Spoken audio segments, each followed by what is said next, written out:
नमस्कार, मैं हेमंत बघेल आप सभी का बहुत बहुत स्वागत करता हूं अपने इस YouTube चैनल में।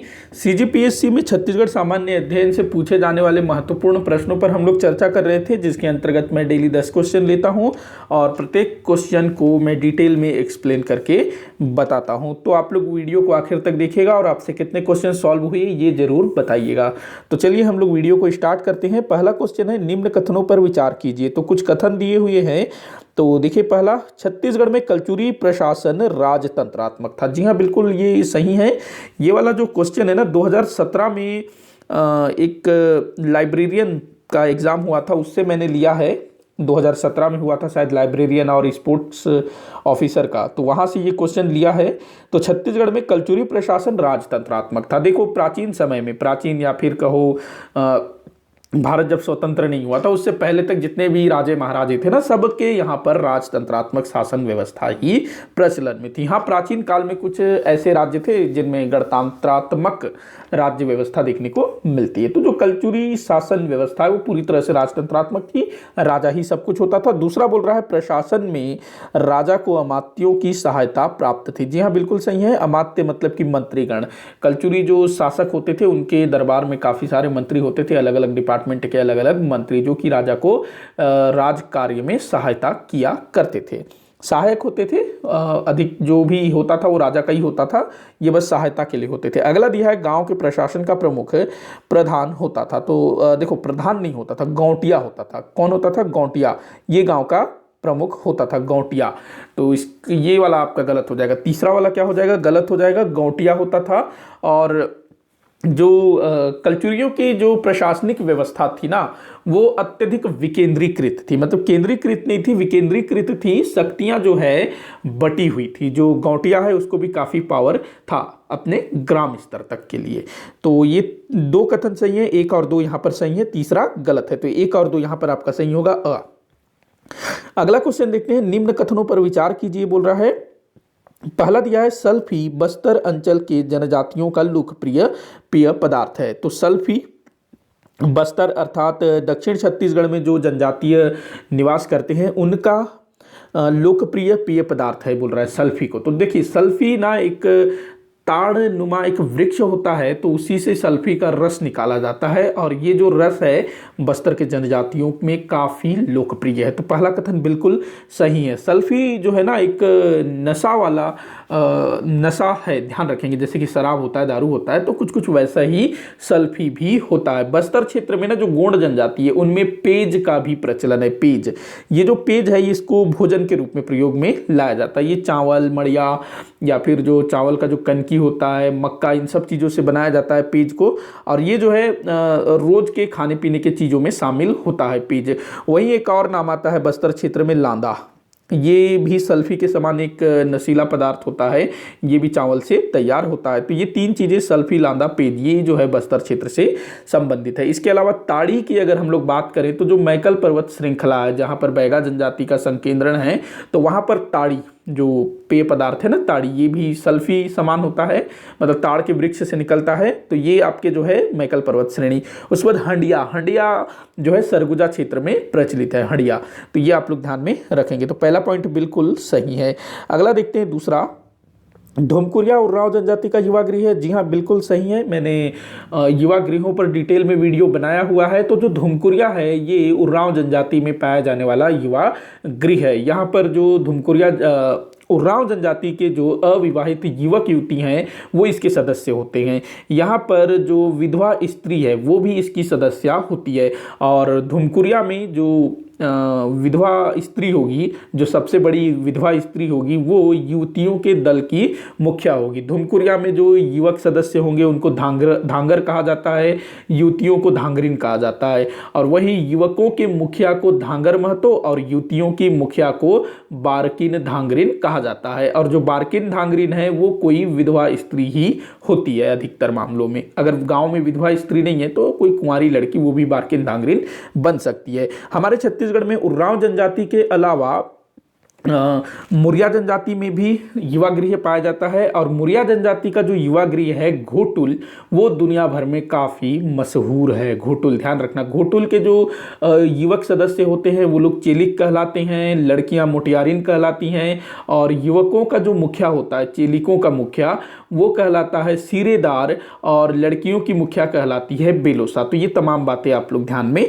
रखेंगे। इसके अलावा बिरहोर जनजाति में होता है गितुओना, परजा जनजाति में होता है धागा बक्सर, भारिया जनजाति में रंगबंग, भुइयां में होता है घसरवासा। तो ये भी आप लोग ध्यान में रखेंगे। अगला पॉइंट देखते हैं, बैगानी बैगा जनजाति द्वारा किया जाने वाला स्थानांतरित कृषि है। तो बैगा जनजाति जिसका संकेंद्रण मैकल पर्वत श्रृंखला में है, अर्थात राजनांदगांव, कवर्धा, मुंगेली और जो गौरेला पेंड्रा मरवाही है, इस तरफ इनका संकेंद्रण देखने को मिलता है। बैगा जनजाति विशेष पिछड़ी जनजाति के अंतर्गत भी आती है। हमारे छत्तीसगढ़ की 5 जनजातियों को राष्ट्रपति द्वारा विशेष पिछड़ी जनजाति का दर्जा दिया गया है। कौन कौन से हैं वो? एक तो बैगा है, दूसरा अबुझमाड़िया, तीसरा बिरहोर है, चौथा कमार है, उसके बाद 5वां कोरवा है, पहाड़ी कोरवा। इसके अलावा 2 जनजातियों को राज्य सरकार द्वारा विशेष पिछड़ी जनजाति का दर्जा दिया गया है, पंडो और भुजिया जनजाति को। वहीं अगर हम बात करें बैगानी की, तो ये जो बैगानी है बैगा जनजाति द्वारा बोली जाने वाली बोली है, न कि इनके द्वारा की जाने वाली स्थानांतरित कृषि। तो ये आपका गलत है, बैगानी इनके द्वारा बोली जाने वाली बोली है। जो क्या कहते हैं, अपने जो बैगा जनजाति के जो लोग हैं ना, इनके द्वारा जो स्थानांतरित कृषि की जाती है उसको बेवार कहा जाता है। क्या कहते हैं? बेवार। अच्छा, ये स्थानांतरित कृषि क्या होती है? स्थानांतरित कृषि ना जनजातियों में जो कृषि पद्धति प्रचलित होती है उसको स्थानांतरित कृषि कहा जाता है, क्योंकि जो जनजातीय लोग हैं वो अपनी खेतों में किसी तरह का कोई खाद वगैरह नहीं डालते हैं। ये लोग मतलब ना क्या करते हैं, जहाँ भी इनको थोड़ा सा खेती लायक ज़मीन मिला या फिर ये लोग जंगल जला करके खेती लायक ज़मीन तैयार करते हैं और वहाँ पर खेती करते हैं। किसी प्रकार का कोई भी खाद, मतलब कि यहाँ तक जो गोबर खाद भी होता है ना, वो सब भी ये लोग यूज़ नहीं करते हैं। बस अनाज को ये लोग बिखेर देते हैं। इनको खेती करने भी मतलब आधुनिक तरीके से इनको खेती करना नहीं आता है। तो ये लोग जो है जैसे तैसे अपना फसल उगा लेते हैं। अब चूँकि वहाँ पर कोई खाद वगैरह का प्रयोग नहीं होगा तो धीरे धीरे जो भूमि है वो अनुपजाऊ होती चली जाएगी। भूमि को जो है कुछ समय आराम की जरूरत होगी। तो ये लोग जो है जब उत्पादन कम होने लगता है तो फिर दूसरे स्थान पर जाकर के कृषि करना शुरू कर देते हैं। जब वहां पर उत्पादन कम होने लगता है फिर दूसरे स्थान पर चले जाते हैं। तो इसी स्थान बदल बदल करके की जाने वाली कृषि को ही स्थानांतरित कृषि की जाती है, जो कि इन जनजातियों में प्रचलित है। क्योंकि ये लोग खाद वगैरह का प्रयोग नहीं करते हैं, इसलिए इनको जो है अपने खेत बदलते रहना पड़ता है और पूरा ही जंगल इनका है, तो इनको कोई टेंशन भी नहीं है। हालांकि अभी तो टेंशन है, लेकिन पहले तो पूरा ही जंगल इनका था, जहां चाहे वहां ये खेती कर सकते थे। लेकिन अभी तो परिस्थितियां बदल चुकी है ना। तो इनके द्वारा जो स्थानांतरित कृषि की जाती है उसको कहा जाता है बेवार। वहीं कोरवा जनजाति, उनके द्वारा जो स्थानांतरित कृषि की जाती है उसको कहते हैं बेवारी। बेवारी। कमार जनजाति द्वारा जो स्थानांतरित कृषि की जाती है उसको कहते हैं दाहिया। और अबुझमाड़िया जनजाति में जो स्थानांतरित कृषि प्रचलित है उसको कहते हैं पेद्दा। तो ये पूछा जाता है, ध्यान में रखेंगे। तीसरा पॉइंट आपका गलत होगा। चौथा देखते हैं, सिडोली कोरकू जनजाति में प्रचलित मृतक संस्कार है। देखो, जब भी किसी व्यक्ति की मृत्यु होती है तो उसके बाद कुछ संस्कार होते हैं। ये शहरों में भी होता है, मतलब कि हर किसी के यहाँ होता है, चाहे वो हिंदू हो, मुस्लिम हो, क्रिश्चियन हो, कुछ ना कुछ संस्कार होता है व्यक्ति के मृत्यु के पश्चात। तो ये चीज़ जो है जनजातियों में भी प्रचलित है और अलग अलग तरीके से। तो बोल रहा है कि ये जो सिडोली है कोरकू जनजाति में प्रचलित मृतक संस्कार है। तो बिल्कुल सही है, सिडोली जो है कोरकू जनजाति का मृतक संस्कार है। इसके अलावा कुछ अन्य जनजातियों में प्रचलित मृतक संस्कार आप लोग ध्यान में रखेंगे। कोरवा जनजाति में बोला जाता है नवाधानी, नवाधानी और कुमारी भात। नवाधानी और कुमारी भात कोरवा जनजाति में प्रचलित मृतक संस्कार है। उसके बाद गोंड जनजाति, गोंड जनजाति में कोज्जी और कुंड मिलान, कोज्जी और कुंड मिलान, ये गोंड जनजाति में प्रचलित मृतक संस्कार है। तो ध्यान रखेंगे। तो यहाँ पर 1, 2 और 4 आपका राइट आंसर हो जाएगा। 1, 2 और 4 ये ब। आगे बढ़ते हैं, अगला क्वेश्चन देखते हैं। सुमेलित करने वाला क्वेश्चन है। विवाह पद्धतियां दिया हुआ है। तो पहला दिया हुआ है पोटा। तो ये जो पोटा है ये जो पोटा है ये विवाहित स्त्री द्वारा किया जाने वाला विवाह है। मान लो कोई विवाहित स्त्री है, उसको जो है अपना पति पसंद नहीं है, मतलब वो जो है अपने पति को छोड़ करके भाग जाती है और दूसरा विवाह कर लेती है, तो इस तरह के विवाह को क्या कहा जाता है? पोटा, विवाहित स्त्री द्वारा विवाह, विवाहित स्त्री का विवाह, तो ये पोटा। उसके बाद दूसरा दिया है सोपनी। तो सोपनी, ये जो सोपनी है ये परंपरागत विवाह होता है। परंपरागत विवाह मतलब कि जो लड़के वाले या फिर लड़की वाले अलग अलग होता है ना, कई सारे लड़की खोजते हैं, कई सारे लड़के खोजते हैं, तो परंपरागत तरीके से जो विवाह होता है, सगाई, फिर बारात, ये सारा चीज़, तो वो जो है सोपनी कहलाता है, परंपरागत विवाह। इसके बाद अगला दिया है अरउनो। अरउनो ये जो है विधवा विवाह को कहा जाता है। जो विधवा किसी स्त्री के पति की मृत्यु हो गई और उसके बाद उस स्त्री का, विधवा स्त्री का पुनर्विवाह जो होगा उसको हमारे छत्तीसगढ़ में अरउनो कहा जाता है। हमारे यहाँ विधवा विवाह को मंजूरी दी जाती है, मतलब कि विधवा स्त्री जो है पुनर्विवाह कर सकती है, तो ये आप ध्यान में रखेंगे। उसके बाद पायसोतुर। पायसोतुर जो है अपहरण विवाह है, जो कि गोंड जनजाति में प्रचलित है। ये जो है ना पायसोतुर क्या होता है, मान लो कि किसी लड़के को कोई लड़की पसंद आ गई लेकिन वो लड़की तैयार नहीं है, या फिर अगर मान लो लड़की तैयार है लेकिन उसके लड़की के घर वाले तैयार नहीं है, तो ऐसी स्थिति में लड़का क्या करेगा, उस लड़की को उठा लेगा, किडनैप कर लेगा, अपहरण कर लेगा, जैसे फिल्मों में होता है उस टाइप से। तो यही क्या कहलाता है? पायसोतुर। ये गोंड जनजाति में प्रचलित है, ध्यान में रखेंगे इस चीज को।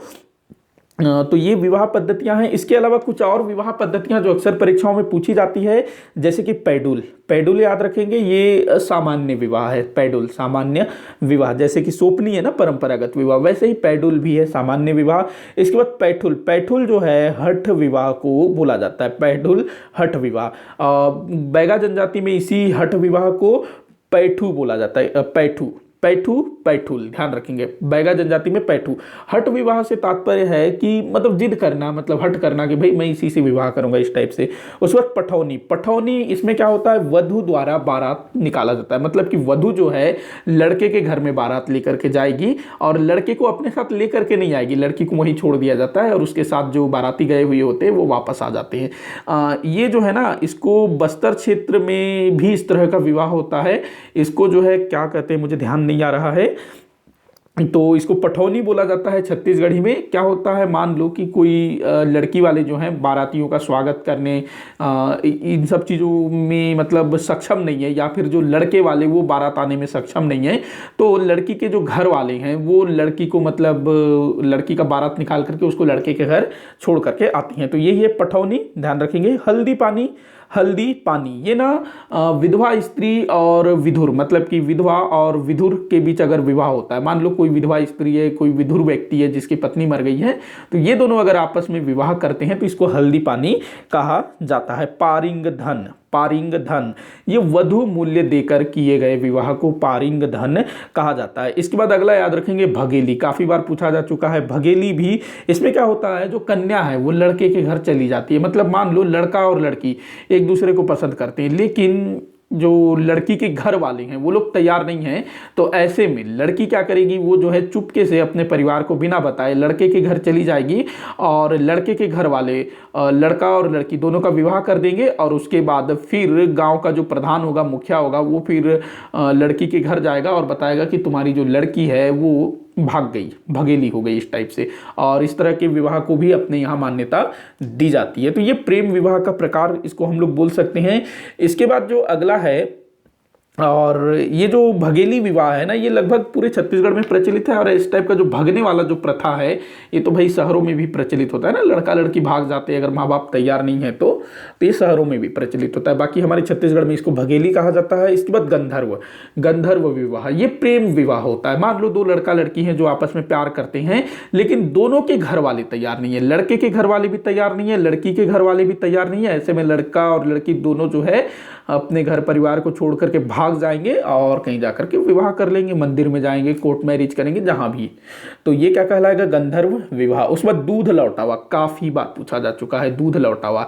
ये जो दूध लौटावा है ना, ममेरे फुफेरे भाई बहनों में जो विवाह होता है। ममेरे फुफेरे भाई बहन दूसरे जगह तो भाई बहन होते हैं, राखी बांधते हैं, लेकिन हमारे छत्तीसगढ़ में कई सारी जातियों में ये आपस में विवाह भी कर सकते हैं, तो ध्यान रखना इस चीज को। ममेरे फुफेरे भाई, इसी को बोला जाता है दूध लौटावा। इसके बाद अगला जो विवाह है वो है लमसेना। लमसेना विवाह काफी बार पूछा गया है। ये भी लमसेना, जिसको कि चर घिया भी बोला जाता है, इसको सेवा विवाह भी बोला जाता है। ये जो घर जमाई है ना, उसी को यहाँ बोला जाता है लमसेना या चरघिया या फिर सेवा विवाह। घर जमाई, जो लड़का है वो वधू के घर में जाकर के रहेगा और अपने सास ससुर की सेवा करते हुए वहाँ पर रहेगा।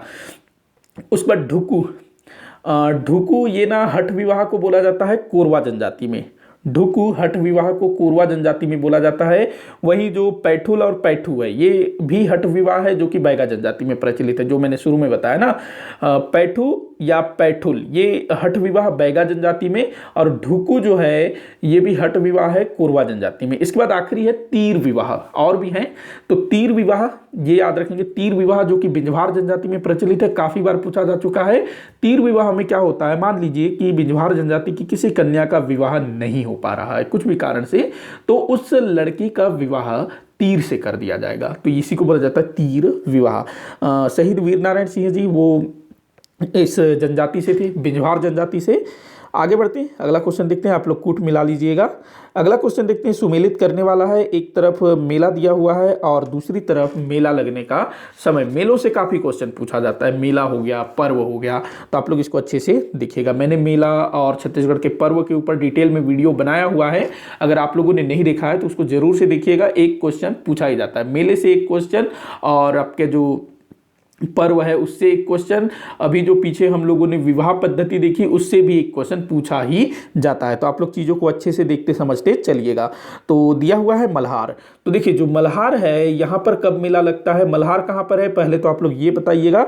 बिलासपुर में है मल्हार। तो मल्हार में माघ पूर्णिमा में मेला लगता है। अभी माघ महीना चल रहा है और माघ पूर्णिमा के दिन मेला भी लगने वाला है। तो माघ पूर्णिमा, उसके बाद रतनपुर, रतनपुर का जो मेला है ये चैत्र नवरात्रि में लगता है। चैत्र नवरात्रि, रतनपुर कहाँ पर है, तो बिलासपुर में है ना रतनपुर, ध्यान रखेंगे बिलासपुर में है रतनपुर। उसके बाद अगला दिया हुआ है कटघोरा, कटघोरा। तो ये जो कटघोरा है जो कि कोरबा जिले में है, 26 जनवरी को यहाँ पर मेला लगता है। उसके बाद दलहा पहाड़ जो कि जांजगीर चांपा जिले में है, यहाँ पर नाग पंचमी के दिन मेला लगता है। तो आप लोग कूट का मिलान कर लीजिएगा, मैंने बता दिया है, आप कूट को मिला लीजिएगा। थोड़ा सा हम लोग इसके बारे में और जान लेते हैं, मतलब कि हमारे छत्तीसगढ़ के और मेलों के बारे में भी जान लेते हैं। तो देखिए ये जो माघ पूर्णिमा है ना, माघ पूर्णिमा से लेकर के महाशिवरात्रि तक हमारे छत्तीसगढ़ में मेला लगता है। एक तो आपके बिलासपुर के मल्हार में लगता है, दूसरा शिवरी नारायण जो जांजगीर चांपा में है ना, शिवरी नारायण, यहाँ पर भी माघ पूर्णिमा से महाशिवरात्रि तक मेला लगता है। इसके बाद राजिम जो कहाँ पर है, राजिम गरियाबंद में है ना राजिम, तो राजिम में भी माघ पूर्णिमा का मेला लगता है। और राजिम जो कि महानदी, पैरी और सोंढूर नदियों के संगम पर है, तो इसको अर्ध कुंभ का नाम दिया गया है। अर्ध कुंभ, कुंभ मेला जो कि प्रत्येक 12 वर्ष में होता है ना। आप लोग कमेंट करके बताइएगा कि हमारे भारत के किन 4 स्थलों में कुंभ मेलों का आयोजन होता है। तो हमारे छत्तीसगढ़ के राजिम को अर्ध कुंभ का दर्जा दिया गया है। माघ पूर्णिमा में यहाँ पर मेला लगता है। इसके बाद सिरपुर, सिरपुर जो महासमुंद है ना, महासमुंद में है सिरपुर, सिरपुर वही जहाँ पर लक्ष्मण मंदिर है, तो यहाँ पर भी माघ पूर्णिमा में मेला लगता है। इसके बाद है दामाखेड़ा, दामाखेड़ा एवं कुदुरमाल, दामाखेड़ा और कुदुरमाल ये बलौदा बाजार में है दामाखेड़ा, और कुदुरमाल है कोरबा में। तो इन दोनों स्थलों में भी माघ पूर्णिमा के दिन मेला लगता है। इसके बाद सिहावा, सिहावा का प्राणेश्वर मेला, सिहावा जो कि धमतरी जिले में है और सिहावा की पहाड़ियों से महानदी का उद्गम हुआ है। तो सिहावा का प्राणेश्वर मेला ये भी जो है माघ पूर्णिमा में लगता है। इसके बाद रतनपुर जो बिलासपुर में है ना, रतनपुर, यहाँ पर भी माघ पूर्णिमा के दिन मेला लगता है। देखो जो रतनपुर है ना, यहाँ पर 2 बार मेला लगता है। एक तो आपके माघ पूर्णिमा के दिन मेला लगता है और दूसरा आपके चैत्र पूर्णिमा के दिन।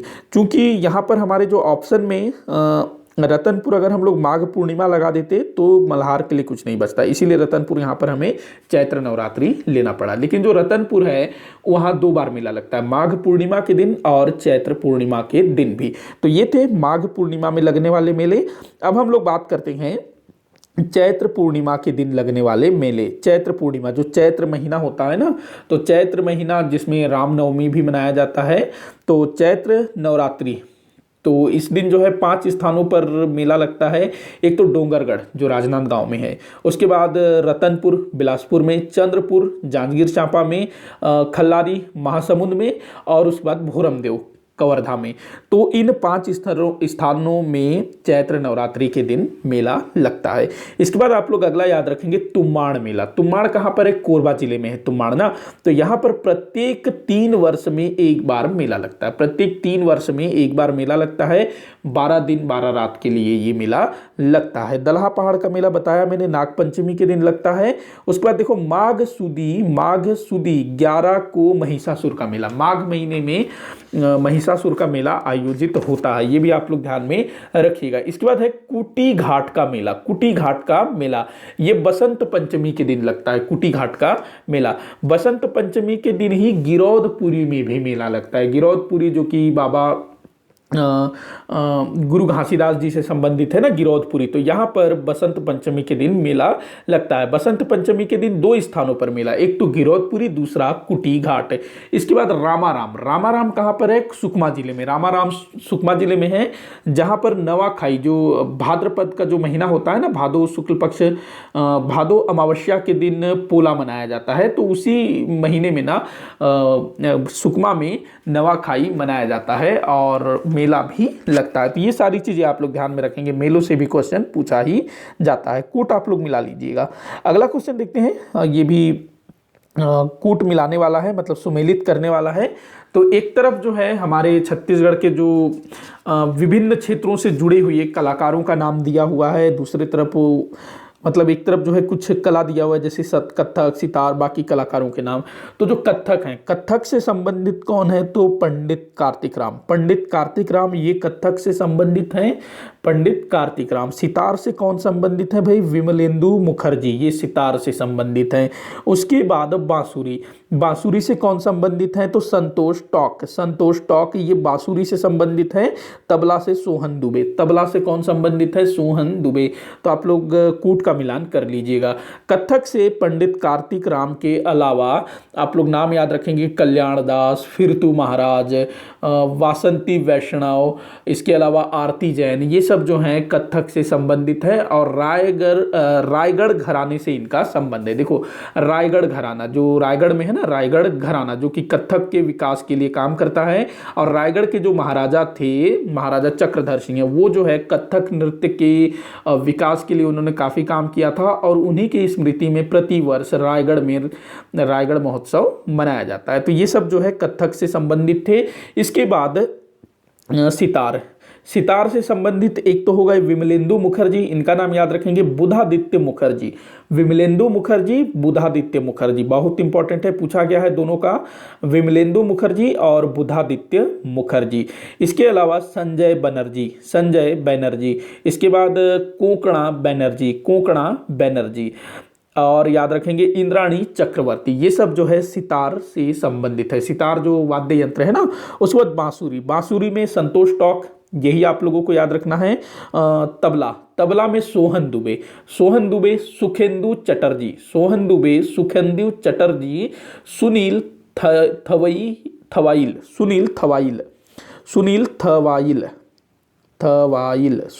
थवाइल का नाम याद रखेंगे। इसके अलावा मुकुंद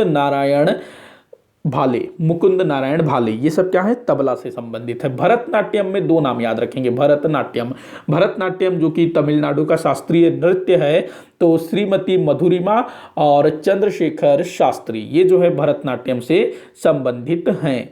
तो ये आप लोग ध्यान में रखिएगा, कभी कभी ये चीज भी जो है पूछ लिया जाता है।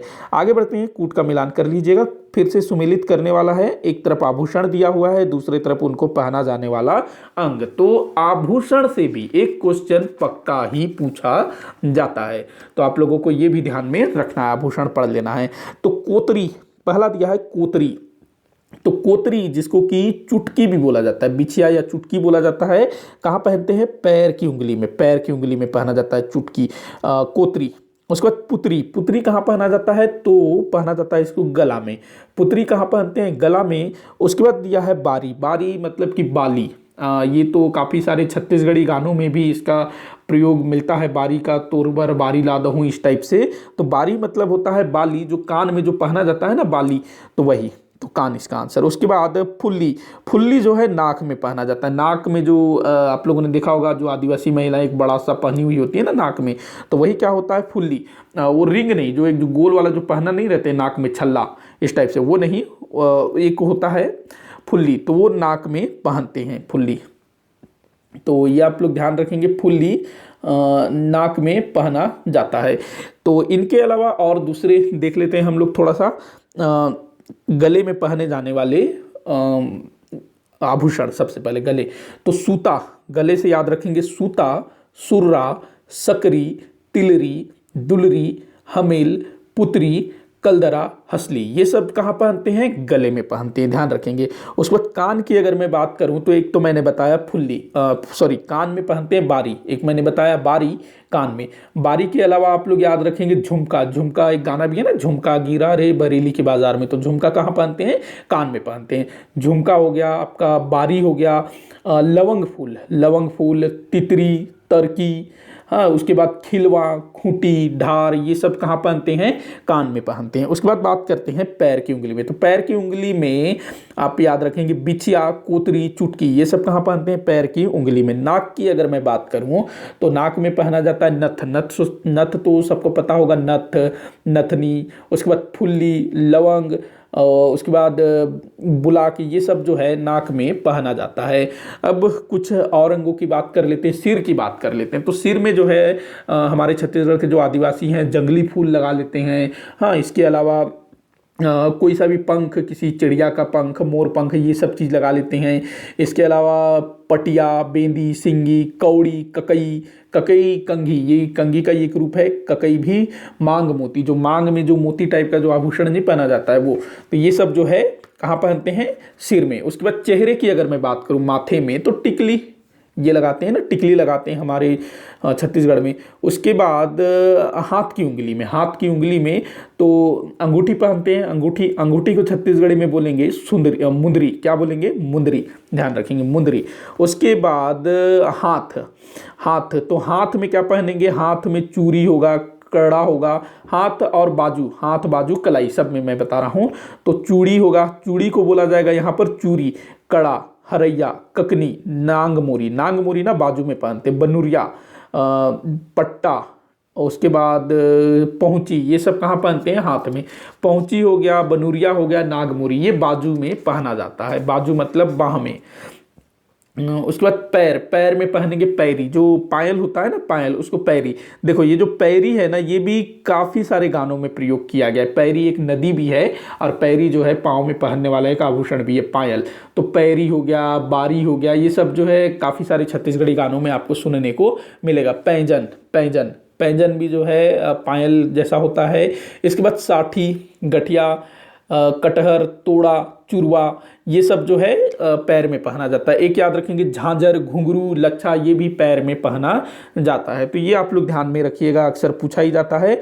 आगे बढ़ते हैं, कूट मिला लीजिएगा। अगला फिर से सुमेलित करने वाला ही क्वेश्चन है फिर से।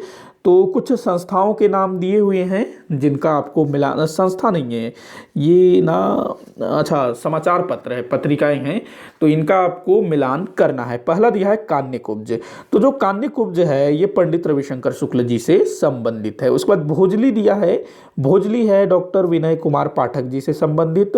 हिंदी केसरी माधवराव सप्रे, सूर्योदय कन्हैयालाल, सूर्योदय कन्हैयालाल। तो ये पत्रिकाएं हैं। कान्यकुब्ज की अगर मैं बात करूं तो पंडित रविशंकर शुक्ल जी द्वारा इसका संपादन किया गया था 1924 में। कब? 1924 में। भोजली काफ़ी इंपॉर्टेंट है, भोजली, भोजली एक पर्व भी है ना, भोजली। तो डॉक्टर विनय कुमार पाठक, इनके द्वारा ये ना लगभग 1968 में भारत को स्वतंत्रता मिल चुकी थी। उसके बाद सन 1968 में बिलासपुर से इन्होंने भोजली का प्रकाशन किया था, डॉक्टर विनय कुमार पाठक ने। इसके अलावा भोजली के अलावा धान का कटोरा, इनकी एक और पत्रिका थी विनय कुमार पाठक जी की। अच्छा, विनय कुमार पाठक, इनसे ना एक मिलता जुलता नाम भी है, जैसे विनय कुमार पाठक, डॉक्टर विनय कुमार पाठक, तो एक नाम आपको मिलेगा डॉक्टर विमल कुमार पाठक, डॉक्टर विमल कुमार पाठक।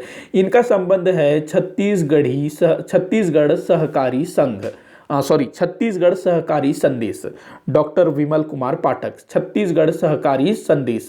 ये भी एक पत्रिका थी जो कि 1972 में खैरागढ़ के इंदिरा कला संगीत विश्वविद्यालय से प्रकाशित होता था। तो ये विमल कुमार पाठक खैरागढ़ से और डॉक्टर विनय कुमार पाठक बिलासपुर से। तो ये आप लोग ध्यान रखेंगे, काफ़ी बच्चे इसमें कंफ्यूज होते हैं। हिंदी केसरी की बात करें तो माधवराव सप्रे जी इसके संपादक थे। 1907 में उन्होंने इसका प्रकाशन शुरू किया था।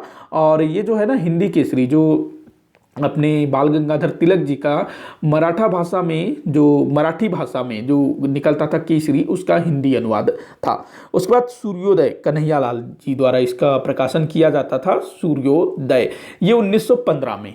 तो ये आप लोग ध्यान में रखिएगा। हमारे छत्तीसगढ़ का जो पहला समाचार पत्र था माधवराव सप्रे जी द्वारा निकाला गया था, कब? सन 1900 में, छत्तीसगढ़ मित्र, जो कि मासिक था। तो ये प्रथम था। और कहाँ से निकलता था ये? तो आपके पेंड्रा रोड से निकलता था, बिलासपुर से।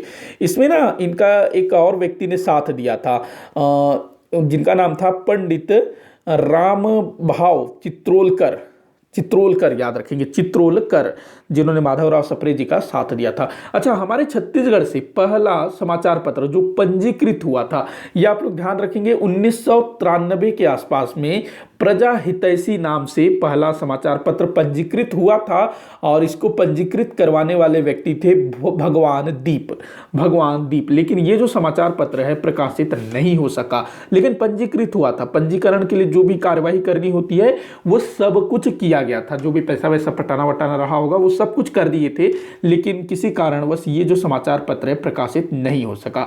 उसके बाद जो छत्तीसगढ़ मित्र था माधवराव सप्रे जी का, वो पंजीकृत भी हुआ और प्रकाशित भी हुआ। 3 वर्ष निकला था ये जो छत्तीसगढ़ मित्र है ना, ये 3 साल चला था, उसके बाद बंद कर दिया गया था। तो ये आप लोग ध्यान में रखिएगा। अच्छा, हमारे छत्तीसगढ़ का जो पहला दैनिक समाचार पत्र था वो था छत्तीसगढ़ महाकौशल, जो कि 1951 में पंडित रविशंकर शुक्ल जी द्वारा निकाला गया था। ये पहला दैनिक था। और ये जो छत्तीसगढ़ महाकौशल है पहले साप्ताहिक निकलता था, जिसकी शुरुआत की थी अंबिका चरण शुक्ल ने। किसने? अंबिका चरण शुक्ल ने 1936 में। ध्यान रखेंगे इस चीज को। आगे बढ़ते हैं। अगला क्वेश्चन आप लोग कूट का मिलान कर लीजिएगा। अगला क्वेश्चन है कि धनी धर्मदास के रचनाओं को किसने संकलित किया था? तो धनी धर्मदास जी, जो कि हमारे छत्तीसगढ़ में कबीर पंथ के संस्थापक माने जाते हैं, धनी धर्मदास जी। तो इन्होंने जो है अपने यहाँ कबीर पंथ को चलाया और ये कबीर दास जी के शिष्य भी थे। तो इनके द्वारा जो भी गीत ये गाते थे, मतलब जो भी इनकी रचनाएं थी, तो उनको किसने संकलित किया था? तो हरि ठाकुर, जो ठाकुर प्यारेलाल सिंह जी के जो बेटे थे ना, हरि ठाकुर, तो उन्होंने ही इनका संकलन किया था। ध्यान रखेंगे, बहुत इंपॉर्टेंट है, पूछा गया है। और हरि ठाकुर जी गीत कविताएं भी लिखा करते थे और इनके गीतों को ना जो गीतकार मन्ना डे उन्होंने गाया है। वहीं अगर मैं मुकुटधर पांडे की बात करूं तो इनके संदर्भ में आप लोग याद रखेंगे कि जो महाकवि कालिदास जी ने छत्तीसगढ़ में रामगढ़ की पहाड़ियों में रहते हुए मेघदूत नामक खंड काव्य की रचना की थी, उसका छत्तीसगढ़ी में अनुवाद किया था। क्योंकि जो मेघदूत था वो संस्कृत में लिखा गया था, तो मेघदूत का छत्तीसगढ़ी में अनुवाद मुकुटधर पांडे जी ने किया था। ध्यान रखना इस चीज को। पंडित सुंदरलाल शर्मा, इन्होंने जेल में रहते हुए जेल पत्रिका निकाला, हस्तलिखित हुआ करता था जेल पत्रिका। उसके बाद इनकी एक रचना है छत्तीसगढ़ी दान लीला। उसके बाद प्यारेलाल गुप्त, इन्होंने प्राचीन छत्तीसगढ़ और प्राचीन छत्तीसगढ़ी बोली नामक पुस्तकों की रचना की है। तो हरि ठाकुर, इन्होंने धनी धर्मदास जी के रचनाओं को संकलित किया है। अगला क्वेश्चन देखते हैं, सुमेलित करने वाला क्वेश्चन है, तो देखते हैं। तो दिया हुआ है, एक तरफ रचनाएं दिया हुआ है, देख लेते हैं। तो जय चंद्रिका दिया हुआ है, जय चंद्रिका। तो जय चंद्रिका किसकी रचना है? तो ये आपके प्रहलाद दुबे जी की रचना है। किसकी रचना है? प्रहलाद दुबे जी की, प्रहलाद दुबे, जय चंद्रिका। उसके बाद भोसला वंश प्रशस्ति, ये लक्ष्मण कवि की रचना है, लक्ष्मण कवि की रचना है। उसके बाद सुदामा चरित, बाबू रेवाराम नहीं, हाँ बाबू रेवाराम। उसके बाद विक्रम विलास गोपाल मिश्र, अच्छा मैं कुछ मिस्टेक कर रहा हूँ क्या? हाँ, यहाँ थोड़ा सा मुझसे मिस्टेक हो रहा है, 1 मिनट। हाँ, ये जो सुदामा चरित है ना, ये आपके लिखा गया है गोपाल मिश्र द्वारा। सुदामा चरित किसने लिखा है? गोपाल मिश्र ने। और विक्रम विलास रचना है बाबू रिवाराम की। देखो जो बाबू रिवाराम है इन्होंने काफ़ी सारी रचनाएं लिखी है, जैसे कि विक्रम विलास हो गया, कृष्ण लीला हो गया, ब्राह्मण स्रोत हो गया, उसके बाद सार रामायण हो गया, गंगा लहरी हो गया, नर्मदाष्टक हो गया, गीत माधव हो गया। ये सब किसकी रचना है? बाबू रेवाराम जी की। वहीं अगर मैं गोपाल मिश्र की बात करूं तो सुदामा चरित, राम प्रताप, खूब तमाशा इनकी सबसे बड़ी रचना है, खूब तमाशा। तो ये आप लोग ध्यान में रखिएगा, कूट का मिलान आप लोग कर लीजिएगा। आगे बढ़ते हैं हम लोग, आखिरी क्वेश्चन देखते हैं। तो दिया हुआ है छत्तीसगढ़ को 1862 में मध्य प्रांत का एक संभाग बनाया गया। जी हाँ, बिल्कुल सही है। 1861 में मध्य प्रांत का गठन किया जाता है और हमारे छत्तीसगढ़ में 3 जिलों का गठन किया जाता है। कब? 1861 में रायपुर, बिलासपुर और संबलपुर। इसके ठीक एक वर्ष पश्चात अर्थात 1862 में ये जो 3 जिले बनाए गए थे, बिलासपुर, संबलपुर और रायपुर, इन तीनों जिलों को लेकर के एक संभाग बनाया जाता है और संभाग का नाम क्या था? छत्तीसगढ़। और संभाग का मुख्यालय था रायपुर। तो बिल्कुल सही है पहला कथन। अगला दिया है छत्तीसगढ़ के प्रत्येक जिले में डिप्टी कलेक्टर नियुक्त किए गए 1862 के बाद। तो नहीं, ये गलत है। देखो क्या था कि 1862 में जिला मतलब कि संभाग बनाया गया 1862 में, और 1861 में जिलों का गठन किया गया। तो जैसे ही संभाग बनाया गया, संभाग जब हमारा छत्तीसगढ़ संभाग नहीं था ना, उससे पहले क्या था कि हमारे छत्तीसगढ़ में, देखिए शुरू से मैं बताता हूँ, 1854 में हमारा जो छत्तीसगढ़ है वो ब्रिटिश साम्राज्य में विलय कर लिया गया। कब? 1854 में। और 1854 की स्थिति में हमारे छत्तीसगढ़ में क्या किया गया? डिप्टी कमिश्नर नियुक्त किया गया। डिप्टी कमिश्नर 1854 में जो डिप्टी कमिश्नर नियुक्त हुआ था वो कौन था? Elliot, captain Elliot. वो जो है 1854 में डिप्टी कमिश्नर के रूप में नियुक्त हुआ। इसके बाद जब हमारे छत्तीसगढ़ को संभाग का दर्जा दिया गया, संभाग का दर्जा कब दिया गया? 1862 में।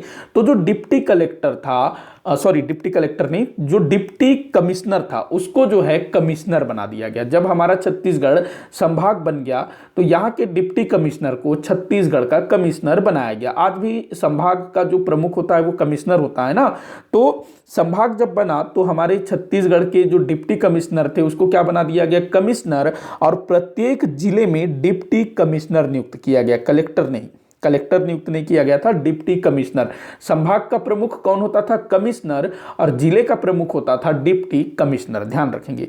तो डिप्टी कमिश्नर नियुक्त किया गया था, न कि डिप्टी कलेक्टर। तो दूसरा वाला गलत है। अगला दिया है छत्तीसगढ़ की समस्त जमींदारियों को रियासतों का दर्जा दिया गया। नहीं, गलत है ये भी।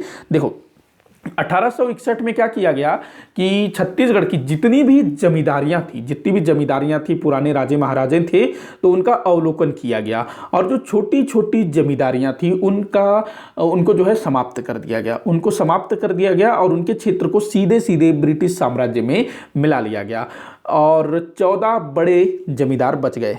14 बड़े जमींदार बच गए। तो इन 14 बड़े जमींदारियों को 14 रियासतों का दर्जा दिया गया। मतलब कि हमारे छत्तीसगढ़ में बहुत सारी रियासतें थी। जब हम लोग 1857 की क्रांति पढ़ते हैं तो सोनाखान जमींदारी, देवरी जमींदारी और उसके आसपास दूसरी बहुत सारी जमींदारियों का जिक्र आता है ना, पाटन वगैरह, खरौद जमींदारी। तो ये जो छोटी छोटी जमींदारियां थी इनको समाप्त कर दिया गया। इनके क्षेत्रों का सीधा सीधा ब्रिटिश साम्राज्य में विलय कर लिया गया। और जो 14 जमींदारियां थी, जो काफी बड़ी बड़ी जमींदारियां थी, बड़े बड़े क्षेत्र थे उनके पास, तो इन 14 जमींदारियों को 1861 में हुआ था ये। तो 1861 में 14 जमींदारियों को रियासत का दर्जा दिया गया। इन 14 जमींदारियों में कौन कौन सी जमींदार थी? तो पहला याद रखेंगे बस्तर, दूसरा याद रखेंगे कांकेर, राजनांदगांव, खैरागढ़, छुई खदान, कवर्धा, रायगढ़, शक्ति, सारंगढ़, ये सब जो हैं थे। इसके अलावा कालाहांडी, पटना, बामरा, सोनपुर, रैराखोल। तो ये टोटल 14 जमींदारियों को 1861 में रियासत का दर्जा दिया गया। ध्यान रखेंगे 1861 में छोटी छोटी तमाम जमींदारियों को समाप्त कर दिया गया। कब? 1861 में। अब ये जो 14 जमींदारियां थी, तो इनमें से जो 5 आखिरी के जो जमींदारियां हैं जो मैंने नाम बताए, वो आगे चल करके 1905 में जब बंगाल का विभाजन हुआ तो इन 5 जमींदारियों का विलय बंगाल प्रांत के उड़ीसा क्षेत्र में कर दिया गया और जो संबलपुर था ना उसको भी उड़ीसा क्षेत्र में शामिल किया गया। और इसी के साथ साथ बंगाल प्रांत के छोटा नागपुर के क्षेत्र के 5 रियासतों का विलय हमारे छत्तीसगढ़ संभाग में किया गया। वो रियासतें कौन कौन सी थी? तो कोरिया था, चांग बखार था, सरगुजा था, जसपुर था और उदयपुर। उदयपुर को धर्मजयगढ़ भी बोला जाता था। तो इन 5 रियासतों का विलय हमारे छत्तीसगढ़ में किया गया। तो इस तरह से जो 14 रियासत 1861 में बने थे, फिर से 14 रियासत 1905 में हो गए। तो इस तरह से ये वाला जो पॉइंट है गलत है। आप लोग ध्यान रखेंगे, जो 14 रियासतें हैं ये लोग कब अस्तित्व में आए थे? तो 1861 में। हालांकि पहले से ही इनका अस्तित्व था, लेकिन इनकी हालत ऐसी थी कि ब्रिटिश सरकार जब चाहे इनको समाप्त कर सकती थी। तो 1861 में यह फैसला हुआ कि भाई जो छोटी छोटी जमींदारियां खत्म करो उनको, जो छोटे छोटे राजे महाराजे थे। देखो जो अंग्रेज थे ना, जो छोटे छोटे राज्य थे उन सबको भी जमींदार ही समझती थी। जमींदार जो बस्तर का जो बड़ा जो क्षेत्र था वहां का जो राजा था उसको भी वो जमींदार समझती थी, कांकेर के राजा को भी जमींदार समझती थी। तो 1861 में बोला कि छोटी छोटी जमींदारियों को हम खत्म कर रहे हैं, उनके राज्य को अपने यहां मिला रहे हैं और जो 14 बड़ी बड़ी जमींदारियां थी उनको रियासत का दर्जा दिया गया। बोला गया कि आप जो है अपने क्षेत्र में राज्य करो, हम कुछ नहीं करेंगे, ये बोला गया, एक गारंटी दी गई। नहीं तो अंग्रेज जब चाहे तब इनको समाप्त कर सकते थे, क्योंकि इनके पास कोई विशेष शक्ति थी नहीं, इनको पूरी तरह से कमजोर कर दिया गया था। तो 1861 में ये 14 रियासतें अस्तित्व में आई और इनमें से 5 जो है 1905 में बंगाल प्रांत के उड़ीसा क्षेत्र में गए और बंगाल प्रांत के छोटा नागपुर क्षेत्र की 5 रियासतें छत्तीसगढ़ में आई। तो ये चीज आप लोग ध्यान में रखिएगा। तो यहां से केवल एक ही कथन सही हो रहा है, तो ये सही होगा आपका ऑप्शन अ।